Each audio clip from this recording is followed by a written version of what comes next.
Welcome to our webinar on financial institutions help desks being targeted by fraudsters. So a little bit of introductions. I'm Mike Bond. I'm one of the identity management specialists and developers at Takejutsu.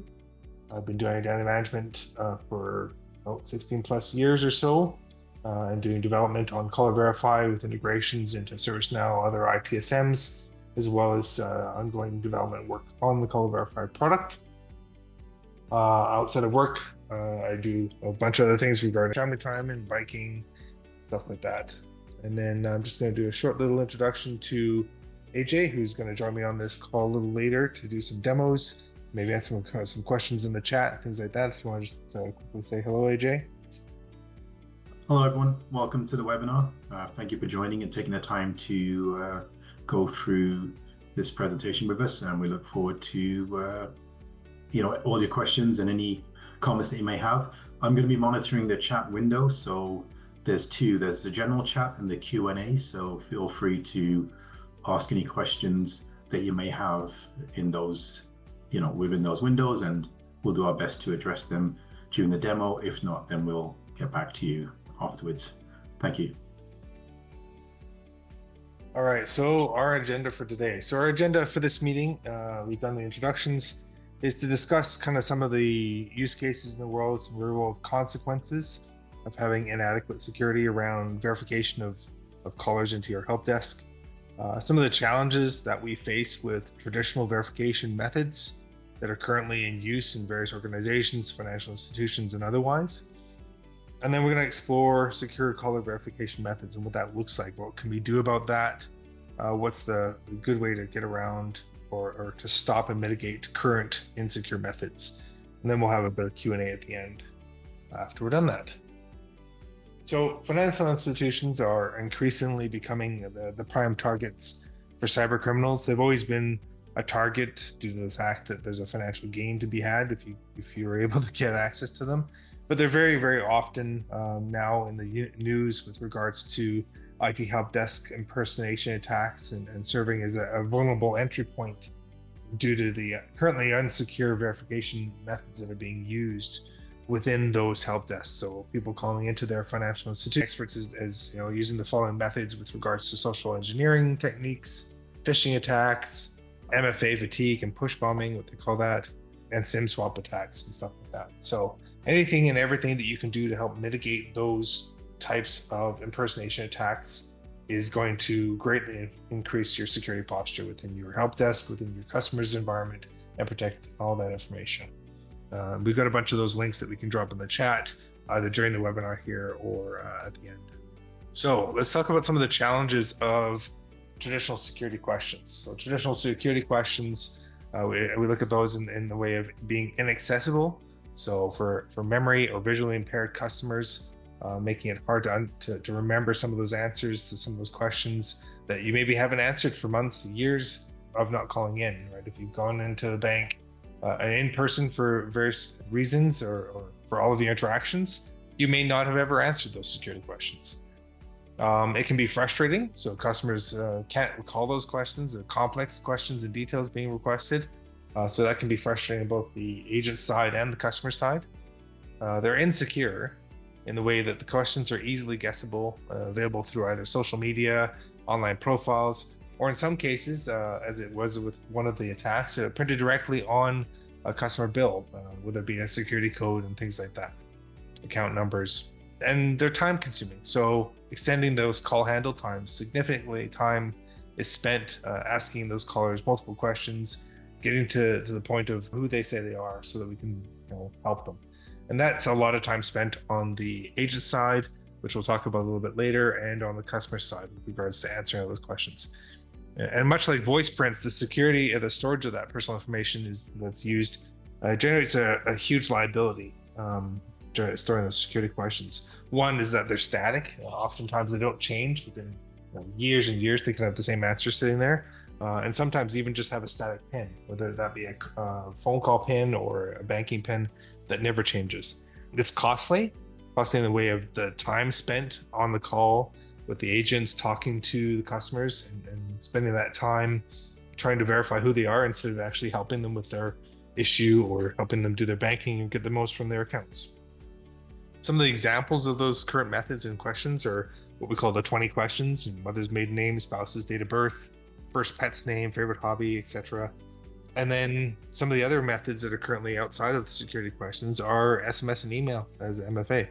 So those are phishable, right? Those are what we call phishable attacks. So SMS SIM swaps, or people that receive SMS on their phone and the notifications are just publicly available, someone can pick it up and see it. Voice printing, called AI generated voices, are very prevalent now. It's very easy to sample somebody's 30 seconds of somebody's voice and generate a likeness. That has been done. There was an article that we can put in the chat of somebody who actually broke into their own bank account using an AI generated voice of themselves.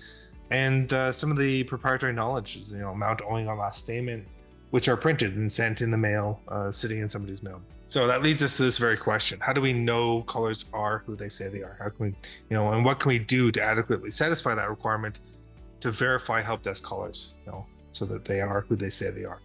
Right? Because that's what we're trying to do. We're trying to make sure that we can do it quickly, we can do it securely, so we know who is on the other end of that call.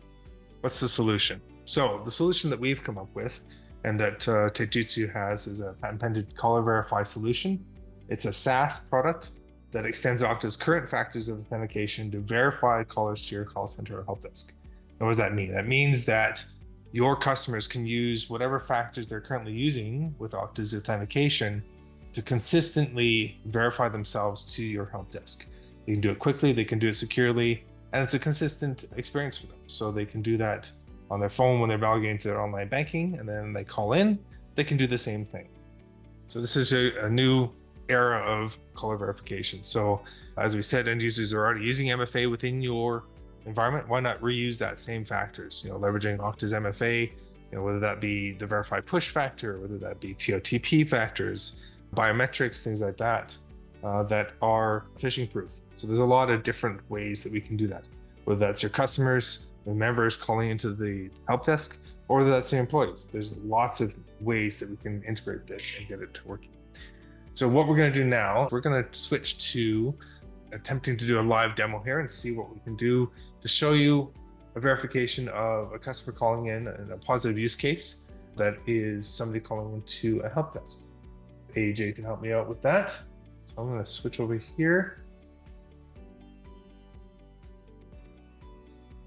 So what I'm going to show you is Caller Verify directly integrated to a ServiceNow interface. Hopefully, AJ, you can hear me and you can talk. Yeah, for sure. Yeah, so I'll just pretend I'm calling the help desk to request a password change. So, hello, is this the help desk? It is, AJ. What can I do for you today? I've forgotten my password. I need to do a reset, please. Can I get you to verify your email address, please? Sure, it's aj.palmer@techjutsu.com. Sounds good.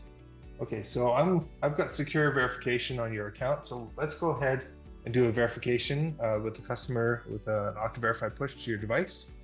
So in the ServiceNow interface, you can see that caller verification has been embedded directly in the ITSM. So I don't have to go anywhere else. I don't have to use a separate interface, even though Caller Verify is a SaaS product that has its own standalone UI. So inside of here, it's automatically looked up AJ's account. And from here, I can see that I can do a caller verification from any of the factors that he's got enrolled, as well as disabling any of the insecure factors. So we can turn off SMS and email authentication, even though he may have that enrolled. So I'm just going to do a quick verification to your device, AJ. And if you can just say yes on your device. So I can see that I've pushed the device, and now I need to just make sure that AJ can answer that device push on his phone. Yes, I just received the push on my phone. I'm going to say, yes, it's me. So as you can see, that caller was successfully verified. And if I look at the ticket now, I can see that AJ was successfully verified with Okta Verify push at a specific time and via myself. So this now is verified. I can go ahead now knowing that I'm speaking directly to AJ. It was behind biometrics on his device on Okta Verify. So I know that he had to actually sign into his phone to get that verification. So I know I'm talking to AJ. I can proceed without me with the password reset. And I can do that directly through Caller Verify.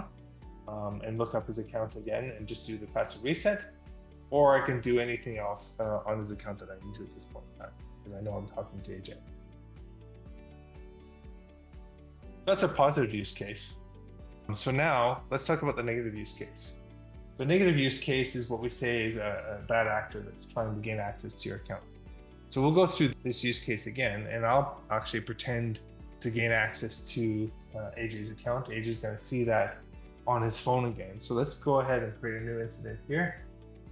And somebody's going to pretend to be AJ calling into the help desk, still trying to get a password reset on his account. So they're going to know AJ's account because AJ's a public figure. He works for a tech company. They know his email address, then they can phone in, pretend to be AJ. And I don't know I'm speaking to AJ, but AJ might be having dinner with his family, walking the family dog, on vacation, and he's going to see that notification come up on his phone like before. So now if we look at this verification, if I do the verification now, AJ is going to see that come up on his phone. And instead of saying, yes, it's me, because he knows he's not on the phone with the current help desk, he can actually deny that verification or let it time out. And I can see that he's rejected that verification. And I now know that I'm not speaking to AJ, right? So I can go through the process of flagging his account with fraudulent activity, or I can actually take further action to suspend his current account until he can verify with AJ that his account has been compromised and or has been attempted to be compromised. And that way we can secure that quickly. And in both of these use cases, you can see that the verification is actually very quick. It's painless, it's consistent, and it's frustration free, right? It's streamlined. So we can get to the point of helping that customer quickly. So one of the other use cases that we talk about sometimes is phishing resistant verification. There's a couple of different phishing resistant verification factors that we can use. One of them is using some initial or additional device on either FastPass or any sort of integration. Now this is more geared towards employees and workforce than members and customers. They're most likely not going to have that. But we do have the ability to do phishing resistant with YubiKeys and things like that as well. So when more and more companies are utilizing and making available the ability to register passkeys. Now passkeys, WebAuthn are phishing resistant. So there is the ability there for various companies that are becoming more and more common in the web space for websites to offer the passkeys verification, and that's kind of where that YubiKey would come in. So we'll take a look at this quick demo video and then we'll come back. In this video, we will show you how you can leverage phishing-resistant verification factors, such as Okta FastPass and device biometrics, to verify callers at the help desk or call center. First, we start by creating an incident in ServiceNow and provide the description outlining the reason for the call. Then, we search for the caller and choose the appropriate contact method. Clicking on the Verify Caller button in the ServiceNow interface automatically searches for the caller and presents the Caller Verify interface. In addition to the standard Okta Verify push and OTP code verification methods, we are provided with an additional option to verify the caller using a phishing-resistant factor. In order to verify a caller using Okta FastPass or device biometrics, we need to get a verification link to the caller. We can deliver this link in a number of ways, including simply displaying the link to the help desk agent who can read it to the caller, delivering the link via email or SMS to the email or phone attributes registered in Okta, or we can trigger an external webhook to deliver the link. Once the verification is triggered, the caller receives the verification link directly from a Slack bot. The caller simply clicks on the Verify My Identity button and is redirected to Okta to complete the verification process. Here, the caller is using Okta FastPass to complete the verification process. Once their identity is verified, the agent receives a confirmation that the caller is indeed who they say they are. That's an example of using FastPass. Now, what we're going to do now is take a look at what that same process looks like using something like a YubiKey, which would be passkeys, WebAuthn. And we'll talk about this a little bit before we see the video, which is, how does this help customers? Now, customers can go out and grab these keys, or banks can. Some banks in the UK and things like that have already started to provision these devices and actually hand them out to customers to generate those keys. So in this case here, that code or that path can be available on the credit union or bank site, and they can give the customer the code to do the verification and go through that with a phishing resistant factor like key. In this video, we will show you how you can leverage phishing-resistant verification factors, such as security keys and biometrics, to verify callers at the help desk or call center. First, we start by creating an incident in ServiceNow. Then we search for the caller, choose the appropriate contact method, and provide the description outlining the reason for the call.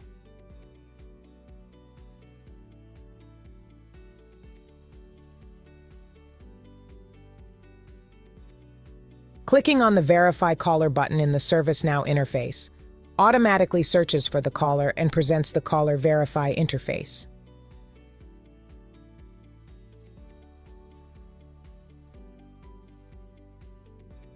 In addition to the standard Okta Verify push and OTP code verification methods, we are provided with a phishing-resistant factor. In order to verify a caller using security keys or device biometrics, we need to get a verification link to the caller. We can deliver this link in a number of ways. We can simply display the link to the help desk analyst who can read it to the caller. Or we can trigger an external webhook to deliver the link to the caller.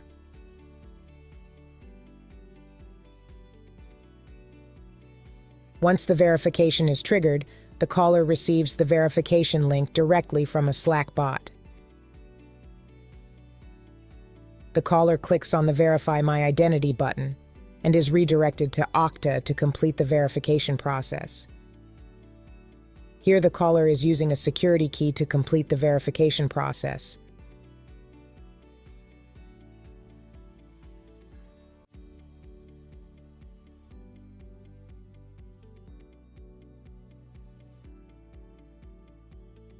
Once the caller is verified, the agent receives a verification that the caller is who they say they are.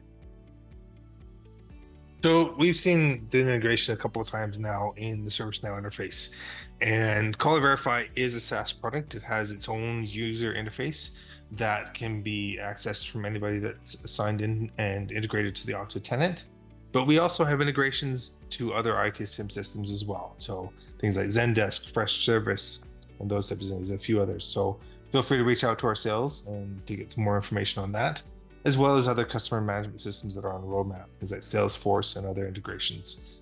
We've got other great things coming down on our roadmap as well. So moving on to some of the outcomes of that. So, when we talk about Caller Verify outcomes, what's the advantages? What are some of the things that come out of using Caller Verify? So some of the things that can be accomplished by using it are a better caller experience. So eliminating the frustration of those annoying security questions, right? There's frustration, there's friction, both sides of that, right? From the customer side and the agent side. It's a better call center agent experience as they get to spend less time verifying callers and actually more time helping them. So the number of calls per hour, the number of customers that can be helped, is less wait times on the call, on the system on hold, whether or not that's a callback or otherwise. And reduced average handle times. From that point, we've seen a lot of handle times go from several minutes, 5-10 minutes, down to 30 seconds to be able to verify somebody and get to the meat of the matter of helping them with what they called for. It's more secure as well. So we're looking at using NIST level 3 factors like push notifications to the caller's cell phone on device biometrics as well. So that's a unified verification and a secure verification method above and beyond SMS, email, and those types of insecure, easily phishable methods. Which brings us to compliance, right? So with regards to compliance, there's various different compliance methods in various different scenarios as far as companies and their industries. The PCI DSS payment card industry has its own requirements, and Caller Verify can help those entities comply with this requirement by verifying the identity of those callers before granting them access to payment card data or transfer funds, things like that. And then NIST has verification requirements as far as opening up all those Okta factors that support high assurance factors like push and things like that, and various other compliance industries, SOC 2, GDPR, and HIPAA for things like the healthcare industry. So what does Caller Verify help you with regards to the savings? So in cybersecurity insurance, utilizing strong caller verification methods at the help desk can result in some cases with cyber insurance savings for your premiums. Save time, it's quick and efficient to verify callers and reduce friction. So you're saving time and the number of hours and minutes that are saved with regards to agent verifications. Reduce potential cost damage. So there's a lot of costs associated with reputational damage if there was a breach. So presenting those breaches and using higher assurance values rather than SMS and security questions can affect your bottom line by stopping that as well. So talking back again about unified verification, having the same familiar verification experience across online, mobile, and call center interfaces that the customer is using, so they have a consistent interaction with the MFA factor and with their call center and their accounts online. Consistency is good for you, good for your brand, and easier for your customers as well. So in summary, we talked about increasing your customer satisfaction, talked about bettering employee satisfaction with the agents, spending that frustration time and just getting to helping the customers. It's secure. We're using higher assurance secure factors and getting away from those easily guessable security questions. Reducing call times, helping somebody quickly instead of going through minutes and minutes and minutes of security questions. A unified verification method across all of online, mobile, and the call center. And then a quick ROI. It's very quick to implement, to get that up and running, implemented and integrated within your system. All right, so that brings us to our Q&A. So it looks like we've got a question with regards to supporting MS Authenticator. So Caller Verify integrates directly with Okta. So all of Okta's factors that Okta supports, we can support through Caller Verify. That includes device flow methods, MS Authenticator for TOTP. It does not support MS Authenticator push. That's a strictly MS Authenticator integration side of things, but it does support MS Authenticator TOTP, just like Google Authenticator, Authy, those types of software. Awesome. Some of the things that have come up, I did say that we do have various integrations to other ITSM systems. If you're curious if your ITSM system is supported, please feel free to reach out to us. We do have contact information that I'll provide in a second here to be able to reach out to us. Does the Okta Tenant Manager Classic via OIE? Good question, Miguel. No, it does not. We support both Classic and OIE. There are some feature sets on OIE that are Okta specific with regards to things like the device flow and phishing resistant factors that work better and work at all on Classic versus OIE. And if you're looking at asking some questions with regards to getting from Classic to OIE, we can also help you with that as well. But I think we're gonna close the webinar now, but thank you very much for everybody for showing up. Hope you had some value added here and be able to answer some of the questions and kind of see what we can do for you with regards to securing your help desk.